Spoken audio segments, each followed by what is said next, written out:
study hard that question, why are some people rich and some people poor? I mean, and that how is it that some people can own buildings and other people cannot? You know, and that the question of that will lead to a lot of internal, I believe, would lead to a lot of internal changes in the lives of the young African American person. And also, I would urge them to ask themselves, well, are there other people in the world beside myself? And how should I view them, you know? And maybe that will lead to more and more unitary solidarity, or solidarity across cultural lines, you know. And that, but I think it flows from this question of why are some people rich and some people poor? Because if you want to be rich and you don't care about the next person, then you're helping to contribute to a continuous world full of crime and so forth and so on. You want to make the money, you know, well, what? Must have a value structure there. Right. Final question. Are you optimistic or pessimistic about America's racial future? Oh, I'm very optimistic. I'm extremely optimistic. I mean, I think that we should, there's so many things in the past that has helped to make it possible, but that does not mean that there are not problems. I've talked to people in upstate New York, not far from the home of Harriet Tubman, who's helping to lead people out of the slavery through the Underground Railroad. They said to me that they're still being hounded, they're still being oppressed by the Ku Klux Klan.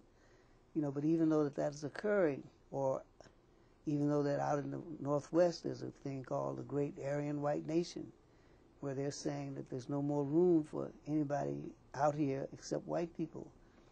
Well, I think we're going to overcome those things. I mean, I think that the history of change in this country indicates that, you know, that the probabilities, you know, are with us, not against us.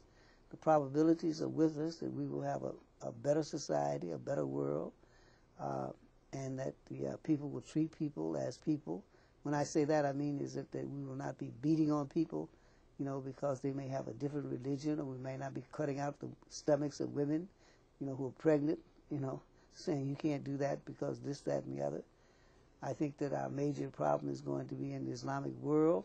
It's going to be in the Arabic world, where there are a lot of differences between people, and that but as we continue to try to educate people, why are some people rich, some people poor? Why are some people poor in Saudi Arabia and some people are rich? Why are there some poor Arabs and some rich Arabs? The same thing we had to go through that we're going through in the United States. We had to ask ourselves that as black people. Why are some people, black people, rich, some people poor? Mm-hmm. And we would say to the rich black people, we know that you're being oppressed. Segregation is there, but you're black, and what we're doing is going to help you. And it has helped. You know, it has helped. There's just no question about it. There's no black person in this world can argue that the movement for change has not helped them. And that's not being egotistical. But we've lost a lot of people, including the late Martin Luther King, including Sammy Young Jr., who was a student at Tuskegee. You know, people have laid down their lives. They've been killed. Mm-hmm. But we've got a ways to go. Right, we have the obligation to them.